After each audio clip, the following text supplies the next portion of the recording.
Chemical kinetics के भाग 2 में आप सभी का स्वागत है। कल अपन ने पढ़ा था केमिकल काइनेटिक्स अपन कहते किसे हैं और इसमें अपने को किन किन चीज़ों का अध्ययन करना है, जिसमें पहला था अभिक्रिया वेग, जिसका अध्ययन अपन ने कल कर लिया था। आज अपन पढ़ेंगे अभिक्रिया वेग को प्रभावित करने वाले कारक और तीसरा जो क्रिया विधि है वो वाला, जिसके तहत कुछ सिद्धांत दिए गए हैं। और आज इसी वीडियो में मैं शुरुआत में आपको बता देना चाहता हूं कि जो अपना इसके बाद जो केमिकल काइनेटिक्स का तीसरा वीडियो होगा, उस तीसरे वीडियो को कुछ इस प्रकार का बनाया जाएगा कि इस केमिकल काइनेटिक्स से संबंधित जितने भी प्रकार के न्यूमेरिकल्स के प्रश्न होते हैं, जितने भी प्रकार के संभव प्रश्न होते हैं, उन सभी को समाहित करते हुए एक वीडियो बनाया जाएगा।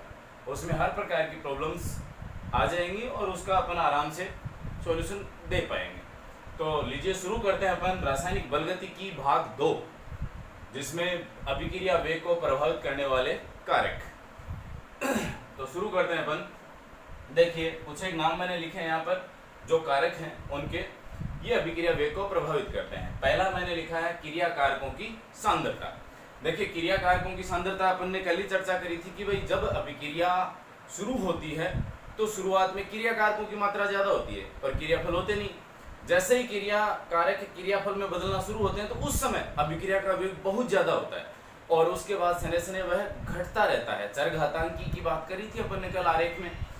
तो धीरे धीरे ये घटता चला जाता है और लास्ट में आकर के ये अनंत स्पर्शी हो जाता है। इसका मतलब ये रहा कि क्रिया कारकों की सांद्रता बढ़ा देने पर अभिक्रिया का वेग बढ़ जाएगा, क्योंकि मात्रा बढ़ेगी तो अभिक्रिया का वेग भी बढ़ेगा। दूसरा और सबसे महत्वपूर्ण विशेष ध्यान देने वाली बात है यहाँ पर तंत्र का ताप। बहुत बहुत बहुत ज्यादा महत्वपूर्ण है ये। प्रत्येक अभिक्रिया, चाहे वह उष्मा शोषी हो चाहे उष्माक्षेपी हो, विशेष ध्यान से सुनिएगा, चाहे कोई भी अभिक्रिया हो, चाहे उष्मा शोषी हो चाहे उष्माक्षेपी हो, यदि उसका तापमान बढ़ा दिया जाए तो अभिक्रिया का वेग बढ़ जाता है। और तापमान के लिए कंडीशन बताने जा रहा हूं, ध्यान से सुनिएगा। प्रत्येक 10 डिग्री सेल्सियस पर अभिक्रिया का वेग 2 से 3 गुना बढ़ जाता है। प्रत्येक 10 डिग्री सेल्सियस पर, इसे ताप गुणांक के नाम से जाना जाता है। यानी ताप गुणांक बराबर क्या हो गया, T डिग्री सेल्सियस पर वेग नियतांक प्लस 10 डिग्री सेल्सियस। प्रत्येक 10 डिग्री सेल्सियस पर डबल से ट्रिपल हो जाता है। KT plus 10 degree Celsius upon KT is equal to 2 almost 3, यानी 2 से लगभग 3 गुना के बीच में बढ़ जाता है, 2 से 3 गुना। लेकिन अपन नॉर्मली बाय डिफॉल्ट इसको मान लेते हैं कि 2 गुना बढ़ जाता है। यहां से संबंधित जो भी न्यूमेरिकल्स आते हैं उन्हें आपको कैसे हल करना है, जैसे ध्यान दीजिएगा। मैं कह रहा हूं कि मान लीजिए कोई ऐसी अभिक्रिया है जिसका तापमान 40 डिग्री सेल्सियस बढ़ा दिया जाता है। कोई ऐसी अभिक्रिया जिसका तापमान 40 डिग्री सेल्सियस बढ़ा दिया जाए तो उसके वेग पर क्या प्रभाव पड़ेगा।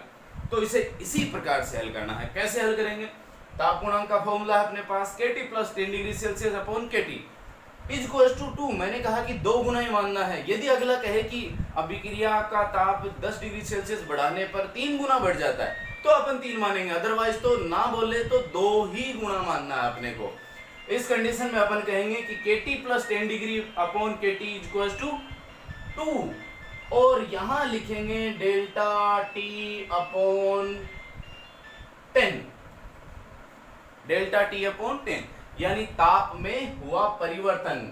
इसे कैपिटल T लिख लीजिए, कोई फर्क नहीं पड़ रहा इससे, अपना न्यूमेरिकल्स होना चाहिए। तो मैं कह रहा हूं कि कोई अभिक्रिया ऐसी है जिसका तापमान अपने 40 डिग्री सेल्सियस बढ़ाया है। इसका तात्पर्य यह रहा कि 2 डिफरेंस इन टेम्परेचर कितना है, 40 डिग्री, 40 अपॉन 10। तो क्या रहा, 2 की पावर 4 और 2 की पावर 4 का मतलब 16 टाइम बढ़ जाएगा। यानी अभिक्रिया का तापमान कितना बढ़ जाएगा, 16 गुना बढ़ जाता है। इस प्रकार से अपन किसी भी अभिक्रिया में यदि टेम्परेचर डिफरेंस हो या टेम्परेचर डिफरेंस निकाल करके उस अभिक्रिया के वेग पर ताप का कितना प्रभाव पड़ेगा, यानी ताप बढ़ाने पर उस अभिक्रिया का वेग कितना बढ़ जाएगा, यह अपन आराम से कैलकुलेट कर सकते हैं।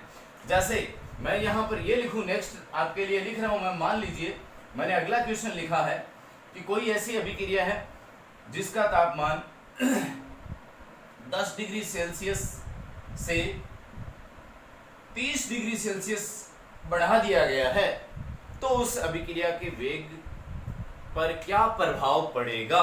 तो यहाँ आपको 10 डिग्री सेल्सियस से 30 डिग्री सेल्सियस, इसका मतलब तापमान में कितना परिवर्तन हुआ, 20 डिग्री सेल्सियस। तो यहाँ डेल्टा टी की जगह पर आ जाएगा 20 और बटा 10 है ही, तो 20 बटा 10 यानी 2 और 2 की पावर 2 मतलब 4 गुना। तो अभिक्रिया का तापमान कितना, अभिक्रिया का तापमान यदि 20 डिग्री सेल्सियस अतिरिक्त बढ़ा दें तो उसके वेग पर 4 गुना फर्क पड़ जाएगा, यानी 4 टाइम वो बढ़ जाता है।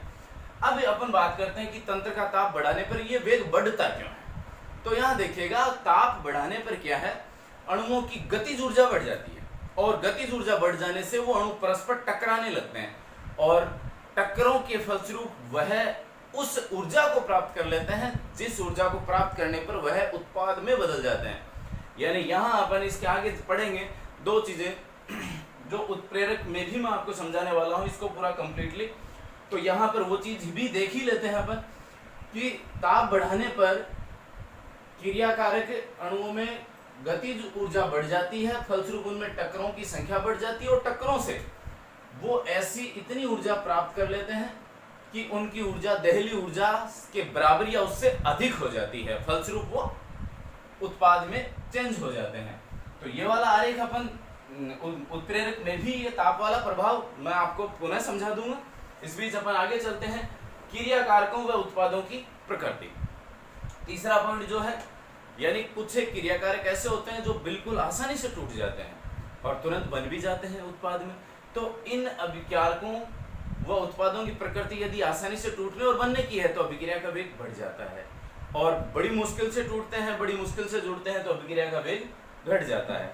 अब अपन चर्चा करते हैं उत्प्रेरकों की उपस्थिति। तो उत्प्रेरक क्या होते हैं? सबसे पहली चीज तो उत्प्रेरक क्या है, किसी भी अभिक्रिया उत्प्रेरक वे पदार्थ होते हैं जो स्वयं तो परिवर्तित नहीं रहते हैं, स्वयं में कोई परिवर्तन नहीं होता, लेकिन किसी भी अभिक्रिया में भाग लेकर उस अभिक्रिया के वेग को बढ़ा देते हैं। तो यहां पर मान लीजिए यह स्थितिज ऊर्जा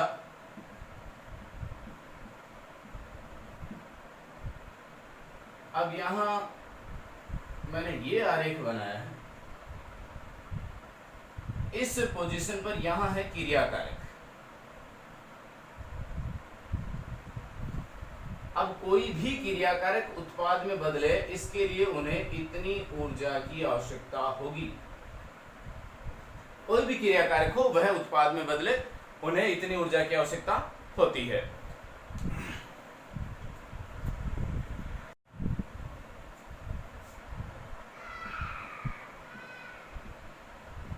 अभिक्रिया रिएक्शन कोऑर्डिनेट। तो देखिए यहां पर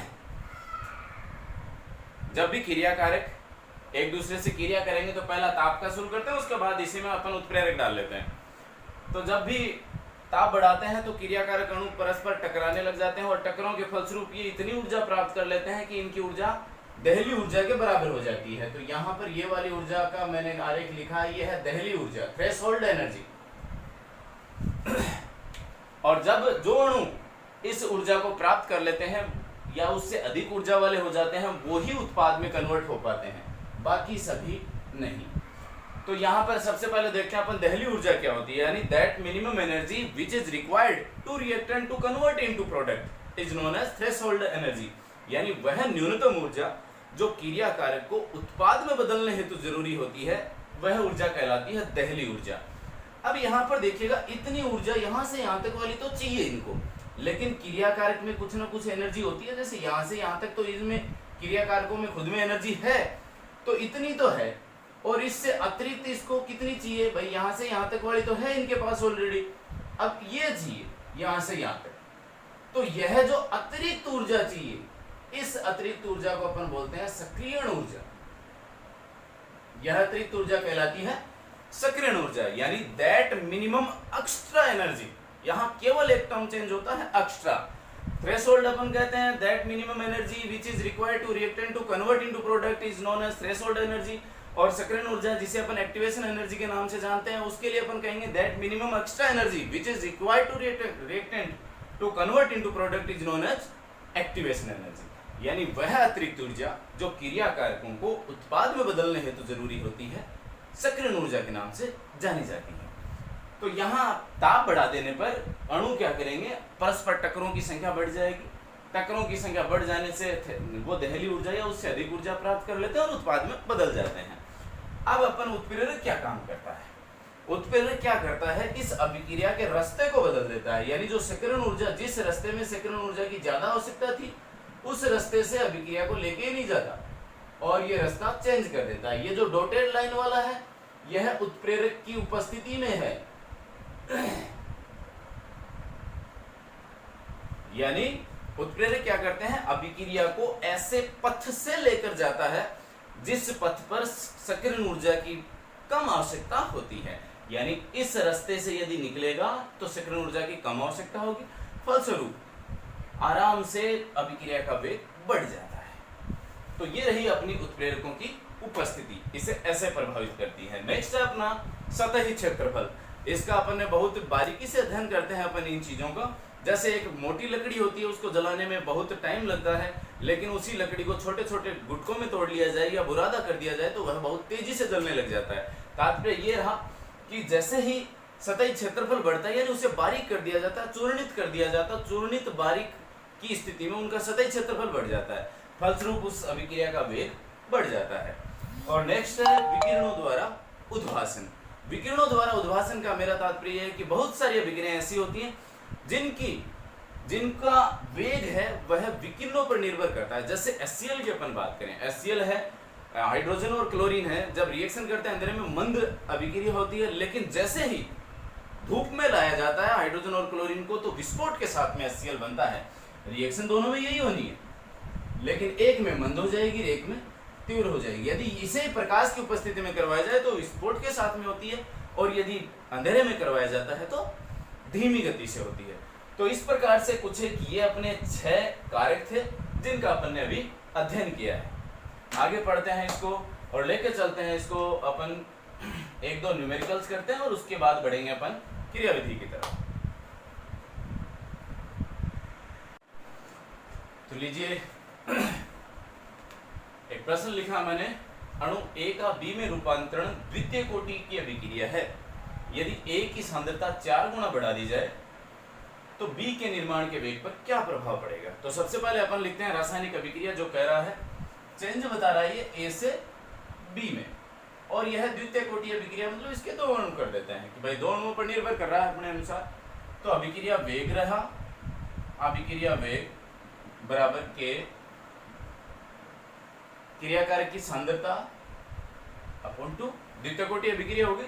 अब प्रश्नानुसार क्या कह रहा है, A की सांद्रता 4 गुना कर दी जाए। अभी तो ये अभिक्रिया वेग है, अब A की सांद्रता 4 गुना करनी है साहब अपने को, तो ये 4 कर दीजिए A की सांद्रता। यदि आधा बोले तो 1/2 करेंगे अपन, 4 गुना बोले तो 4 कर देंगे, 3 गुना बोले तो 3 गुना कर देंगे, और ऊपर 2। अब लीजिए आगे अपने पास आंसर 16 गुना, कितना रहा, 4 की पावर 2 हो गया, यानी अभिक्रिया का वेग कितना बढ़ जाएगा, 16 गुना। तो इस प्रकार से एक प्रकार का तरीका अपना यह है कि यदि उसमें कोई भी क्रियाकारक को किसी क्रियाफल में चेंज करवा रहा है और उनकी सांद्रता का मान दे रहा है अगला कि भाई इसकी सांद्रता आधी कर दी जाए, दुगुनी कर दी जाए, 1/4 कर दी जाए, तो अभिक्रिया के वेग पर क्या प्रभाव पड़ेगा। तो वो आंकिक प्रश्न अपने को इस प्रकार से हल करना है।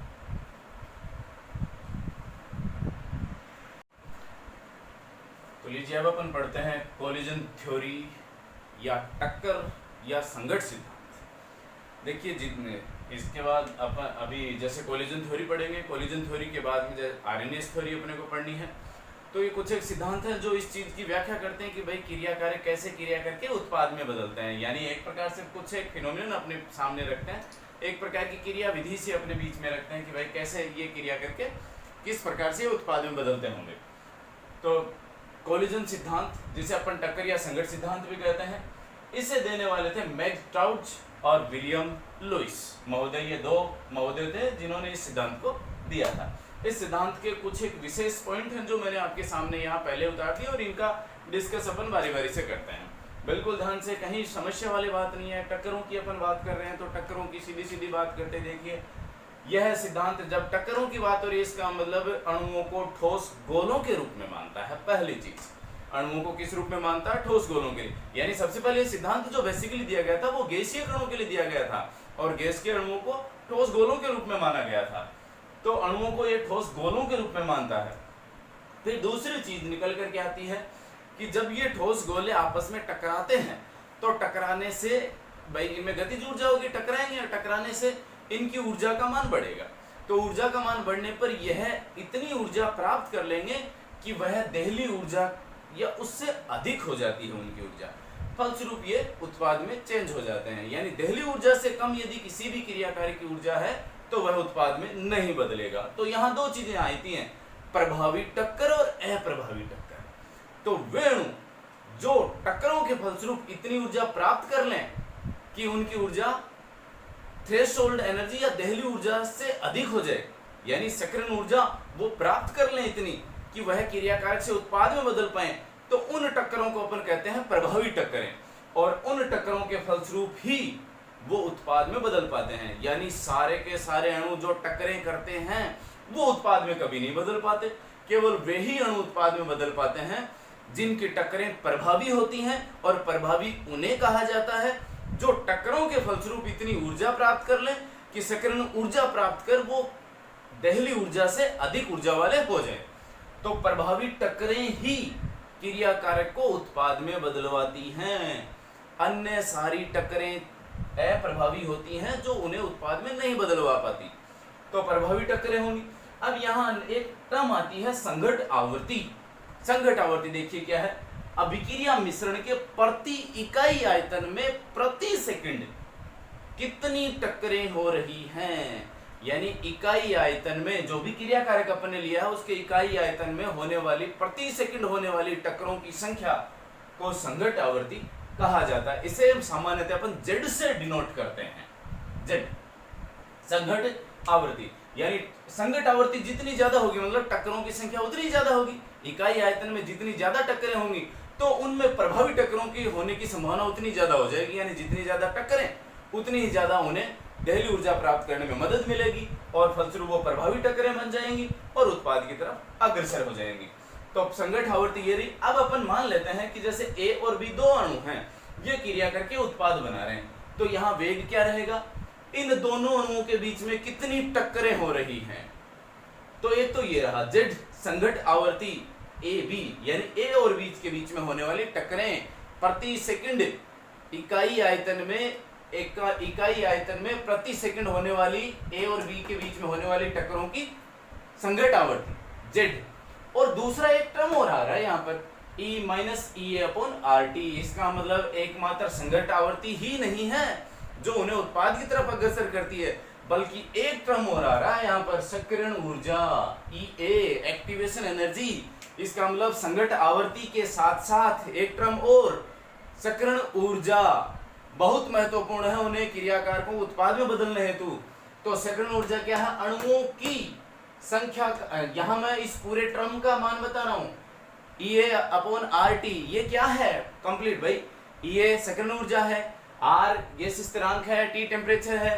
अपन इनकी बात नहीं कर रहे, अपन इस पूरे की बात कर रहे हैं। कंप्लीट को अपन क्या नाम है इनका, अणुओं की संख्या का वह अंश जिनकी ऊर्जा या तो सक्रियण ऊर्जा के बराबर है या सक्रियण ऊर्जा से अधिक है, क्योंकि वही उत्पाद में बदल पाते हैं जो अपनी सक्रियण ऊर्जा प्राप्त कर लेते हैं या उससे अधिक बना लेते हैं। तो सक्रियण ऊर्जा या उससे अधिक का जो भी अंश है वो है अपना ये वाला पोर्शन। तो ये रहा संघट आवृत्ति, और आगे वाला पोर्शन रह गया अपना जो अणुओं की संख्या का वह अंश जिसकी ऊर्जा सक्रियण ऊर्जा से बराबर या उससे अधिक है। तो यहाँ पर दो चीजें हुई, संघट आवृत्ति के साथ साथ अगला चौथा पॉइंट अपना यहाँ क्लियर हो गया। अभिक्रिया वेग जो है वो संघट आवृत्ति के साथ साथ अभिक्रिया के सक्रियण ऊर्जा पर भी निर्भर करता है। दोनों चीजें यहाँ आ गई है, संघट आवृत्ति सक्रियण ऊर्जा दोनों पर डिपेंड करेगा। फिर यहाँ देखिएगा अब आरएनएस इक्वेशन अपन जैसे इसके बाद में अगला अपनी थ्योरी रहेगी आरएनएस की। तो आरएनएस सिद्धांत में आरएनएस का समीकरण है, बहुत ही प्रसिद्ध समीकरण है, K बराबर AE माइनस E/RT। ये E/RT वाला तो होगा वही सिस्टम है। तो इसका मतलब ये जब इस वेग वाले समीकरण की इसकी संघट समीकरण और इसकी तुलना की जाए तो अपने एक चीज निकल करके आती है कि भाई A है वो रिप्लेस हुआ है Z से। इसका मतलब क्या रहा, दोनों के बीच में अपन संबंध बता सकते हैं कि ए है वो जेड से कैसे, यानी संघट आवर्ती ही ए है, ए का संबंध हो गया जेड के द्वारा। तो यहाँ पर आरएनएस से अपन ये बता सकते हैं, आरएनएस का संबंध अपन संघट आवर्ती से कर सकते हैं।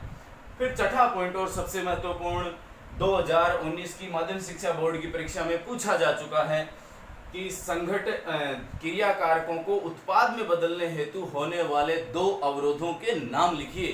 केवल नाम पूछा गया था 2 अवरोधों के। तो यहाँ पर 2 अवरोधों के नाम कौन कौन से भाई, क्रिया कारक उत्पाद में बदले, उसके लिए उन्हें कौन कौन सी समस्याओं का सामना करना पड़ेगा, कौन सी प्रॉब्लम्स उनके सामने आएंगी, कौन से बैरियर, कौन सी बाधाएं हैं जो उन्हें उत्पाद में बदलने हेतु रोकेंगी। तो वो 2 बाधाएं हैं। ये पहला है ऊर्जा अवरोध, उन्हें एक ऊर्जा अवरोध को पार करना पड़ेगा। वे क्रिया कारक जो ऊर्जा अवरोध को पार करेंगे वही उत्पाद में बदल पाएंगे। और दूसरा है अभिविन्यास अवरोध, यानी क्रिया कारक जब उत्पाद में बदलें तो उनके टकराने की जो दिशा है वो ऐसी होनी चाहिए कि वो आराम से उत्पाद में बदल पाए, कहीं अप्रभावी टक्करें ना हो, विन्यास उनका सही होना चाहिए। तो इन दोनों की अपन चर्चा करते हैं आगे। लीजिए अब अपन बात करते हैं इन दोनों अवरोधों की, ऊर्जा अवरोध और अभिविन्यास अवरोध। ऊर्जा अवरोध को अपन ने पहले पढ़ा कि भाई क्रिया कारकों को एक ऊर्जा अवरोध को पार करना जरूरी होता है। तो यहाँ से यहाँ तक की एनर्जी मैंने पहले बताई थी आपको कि यह दहली ऊर्जा है, यानी इतनी ऊर्जा यदि किसी क्रिया कारक में होगी तो ही वह उत्पाद में बदल पाएगा। क्योंकि कुछ ऊर्जा उनके पास होती है, तो अतिरिक्त ऊर्जा यहाँ पर ये वाली, वह अतिरिक्त ऊर्जा जो क्रिया कारकों को उत्पाद में बदलने हेतु आवश्यक होती है उसे अपन सक्रियण ऊर्जा कहते हैं। तो ये सक्रियण ऊर्जा और जी उनको, तो इस सक्रियण ऊर्जा के जितनी ऊर्जा यदि क्रिया कारक ग्रहण कर लेगा तो वह उत्पाद में बदल जाएगा। इसका मतलब अभिक्रिया वेग को भी ये प्रभावित करने वाला है, क्योंकि वेग तो तभी होगा ना जब उत्पाद में कन्वर्ट होंगे। इसलिए पहला ऊर्जा अवरोध रहा, पहला अवरोध है इसका ऊर्जा अवरोध, यानी एक ऊर्जा अवरोध जिसे अपन सक्रियण ऊर्जा कह रहे हैं। सक्रियण ऊर्जा के बराबर ऊर्जा यदि किसी अणु की हो जाए तो ही वह उत्पाद में बदल सकता है। तो ये रहा पहला ऊर्जा अवरोध। दूसरा है अभिविन्यास अवरोध। अभिविन्यास अवरोध जो अणु आपस में परस्पर टकराते हैं तो टकरे उनके बीच में बिल्कुल सम्मुख टकरे होनी चाहिए। जो जो अपने को क्रिया कारक से उत्पाद बनाना है, जैसे अपना NO2 से बनाना अपने को N2O4, यानी नाइट्रोजन आपस में टकराने चाहिए। ऐसा नहीं है नाइट्रोजन ऑक्सीजन से टकरा रहा है तो यहाँ पर ये वाला उत्पाद नहीं बनेगा। तो यहाँ मैंने गोलों के रूप में बना है इनको, ठोस कणों के रूप में, चूंकि अपना सिद्धांत मानता है इनको, तो नाइट्रोजन को मैंने बिल्कुल सम्मुख टक्करें करवाई है यहाँ पर, और सम्मुख टक्करों के फलस्वरूप नाइट्रोजन से आपस में टकरा करके ऐड हुआ है। फलस्वरूप करेक्ट विन्यास अपन इसको कहेंगे कि यहाँ पर बिल्कुल उत्पाद यही बनेगा। लेकिन यदि टक्करें ऐसी हों, यानी ये वाली टक्कर तो होगी, प्रभावी टक्कर होगी साहब, उत्पाद में कन्वर्ट हो रहा है, कोई दिक्कत नहीं, लेकिन यहाँ पर ये विन्यास सही नहीं है। यहाँ नाइट्रोजन कहाँ टकराने वाला है, नाइट्रोजन से टकराने वाला नहीं है, या तो बीच नाइट्रोजन ऑक्सीजन दोनों के बीच में टकराएगा, ऑक्सीजन से टकराएगा। इस स्थिति में अपन कहेंगे कि यहाँ अभिविन्यास है, वह उत्पाद की तरफ इशारा नहीं कर रहा, यानी यहाँ पर कोई अभिक्रिया ही नहीं होनी तो उत्पाद भी नहीं बनेगा। तो ये 2 अवरोध रहे। इसका मतलब एक चीज बहुत अच्छी निकल करके आती है यहाँ पर कि दोनों के दोनों अवरोध, ऊर्जा अवरोध और अभिविन्यास अवरोध, दोनों के दोनों प्रभावी टक्कर के मानक हैं। यानी ये रेट ऑफ रिएक्शन डिसाइड करते हैं, दोनों के दोनों अभिक्रिया वेग को बिल्कुल डिसाइड कर देंगे कि बढ़ना है घटना है। भाई ऊर्जा अवरोध बहुत ज्यादा है तो वेग घटेगा, और ऊर्जा अवरोध घट गया इसका मतलब वेग बढ़ने वाला। यदि विन्यास अभिविन्यास करेक्ट चल रहा है, सीधा सीधा चल रहा है, अभिक्रिया वेग बढ़ेगा, और यदि धीरे चल रहा है मतलब विन्यास करेक्ट नहीं आ रहा तो अभिक्रिया वेग घटने वाला है। तो निष्कर्ष अंततोगत्वा अपन इस कोलिजन थ्योरी के निष्कर्ष पर पहुंच चुके हैं, और अपना निष्कर्ष ये कहता है कि अभिक्रिया वेग किन किन के समानुपाती रहा इस सिद्धांत में। पहली चीज प्रभावी टक्करें, संघट आवर्ती, पहली चीज है संघट आवर्ती, जिसे अपन ने जेड के रूप में जाना है। संघट आवर्ती होनी चाहिए, यानी जितनी ज्यादा एकांक समय में टक्करों की संख्या होगी प्रति सेकंड में, उतनी ही उनमें अभिक्रिया का वेग बढ़ने की संभावना होती है, क्योंकि वो प्रभावी टक्करों के फलस्वरूप उत्पाद में जाने की प्रवृत्ति रखेंगे। तो अभिक्रिया वेग है वह समानुपाती रहेगा संघट आवर्ती के, जिसे अपने ZA भी कहा है। सेकंड है अभिक्रिया वेग है वह प्रभावी संघट अंश के समानुपाती होता है। जिसे अपन ने एफ और फ्रैक्शन हो गया, अंश हो गया, ये है ई अपॉन आर टी, जो अपन ने पीछे पढ़ा ही था इसको। तो यहाँ अभिक्रिया वेग बराबर रहेगा फ्रैक्शन और जेड, और इसके फलस्वरूप अपना कोलिजन थ्योरी का रिजल्ट आता है कि अभिक्रिया वेग संघट आवर्ती और प्रभावी संघट अंश के समानुपाती होता है। तो अगला सिद्धांत अपना आरएनए सिद्धांत। आरएनए सिद्धांत की जो मुख्य बातें हैं वो सबसे, टक्कर सिद्धांत आरएनए सिद्धांत लगभग मिले जुले से हैं, हल्का सा फर्क अपने को देखने को मिलेगा। वहां पर यह बताता है कि भाई टक्कर सिद्धांत में अपन ने कहा कि भाई टक्करें होती है, टक्करों के फलस्वरूप प्रभावी टक्करें जो होंगी वो उत्पाद में कन्वर्ट करने की तरफ अग्रसर होंगी। यहाँ देखिएगा बस नाम वही है, काम वही है, लेकिन थोड़ा थोड़ा सा हल्का हल्का चेंज रहेगा। आरएनए सिद्धांत ये कहता है कि अभिक्रिया में केवल सक्रिय अणु ही भाग लेते हैं, बात वही लेकिन कहने का अंदाज अलग। वह कहता है कि अभिक्रिया में वही उत्पाद में बदल पाएगा जिसमें प्रभावी टक्करें होंगी, बात यहाँ पर भी वही है। प्रभावी टक्करों के फलस्वरूप जो अणु अपनी ऊर्जा इतनी कर लेते हैं कि वह सक्रियण ऊर्जा के बराबर हो जाती है, तो वे अणु सक्रिय अणु कहलाते हैं, और वे अणु ही अभिक्रिया में भाग लेकर के उत्पाद में बदल पाते हैं। यानी यहाँ पर सक्रिय अणु वे अणु हैं जिनकी ऊर्जा सक्रियण ऊर्जा के बराबर या उससे अधिक है, वे ही अणु उत्पाद में बदल पाते हैं, यानी अभिक्रिया में वे ही अणु भाग लेते हैं। अब ये सक्रियण ऊर्जा आई कहाँ से, कैसे प्राप्त करते हैं, तो तरीका वही है, अणु परस्पर टकराते हैं, संघट होता है, और संघट के फलस्वरूप, टकराने के फलस्वरूप ये सक्रियण ऊर्जा को प्राप्त कर लेते हैं। दूसरी चीज हुई। तीसरी चीज और सबसे महत्वपूर्ण, जिसके लिए आरएनए सिद्धांत जाना जाता है, महत्वपूर्ण चीज वह यह ताप और सक्रियण ऊर्जा के बीच में संबंध स्थापित करता है आरएनए समीकरण। यानी ताप बढ़ाएंगे, ताप बढ़ा देने पर अणुओं की गतिज ऊर्जा बढ़ेगी, गतिज ऊर्जा बढ़ाने पर, गतिज ऊर्जा बढ़ने पर उनके बीच में संघट या टक्करों की संख्या बढ़ जाएगी, और टक्करों की संख्या बढ़ जाने से उनकी सक्रियण ऊर्जा का मान, सक्रियण ऊर्जा बढ़ जाएगी, सक्रियण ऊर्जा जल्दी प्राप्त करेंगे, तो उन अणुओं की संख्या बढ़ जाएगी जो सक्रियण ऊर्जा या उससे अधिक ऊर्जा अपने पास रखते हैं। फलस्वरूप सक्रिय अणुओं की संख्या या सक्रिय अणुओं की सांद्रता में अत्यधिक वृद्धि हो जाती है ताप बढ़ाने पर। तो यह सिद्धांत ताप और सक्रियण ऊर्जा के बीच में संबंध स्थापित करता है, एक रिलेशन देता है, जिसे इस प्रकार से दिखाया गया है। और बहुत ही प्रसिद्ध समीकरण आरएनए समीकरण के नाम से इसे जाना जाता है, K बराबर AE minus EA upon RT। यहाँ A है चरघातांकी गुणांक या आवृत्ति गुणांक, EA है सक्रियण ऊर्जा, R है गैस स्थिरांक जिसका मान होता है 8.314 joule kelvin inverse mole inverse, और T है परम ताप। ध्यान रहे तापमान यहाँ परम ताप है, यानी केल्विन में लेना है अपने को तापमान। यदि डिग्री सेल्सियस में भी दिया हुआ हो तो न्यूमेरिकल्स करते समय उसे केल्विन में कन्वर्ट करेंगे। लीजिए अब आरएनए समीकरण के द्वारा सक्रियण ऊर्जा की गणना अपन कैसे करते हैं, ग्राफिकल विधि है, ये ग्राफीय मेथड के लिए मैंने अप्लाई करा है। यहाँ पर K बराबर AE minus EA upon RT, ये अपना आरएनए समीकरण है। इस समीकरण का अपन लघु गुणक लेते हैं, लॉग लेते हैं। लॉग के लिए अपन ने लिखा ln K बराबर ln A minus EA upon RT।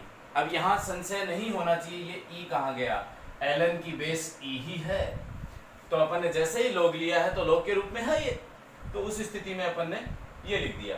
अब ln E और log 10 के बीच में ये रिलेशन होता है, ln E बराबर होता है 2.303 log की बेस 10। तो यहाँ पर ln को अपन ने इस रूप में कन्वर्ट कर लिया, ln K की जगह हो गया 2.303 log K equals to ln A आया, वापस 2.303 log A minus E upon RT।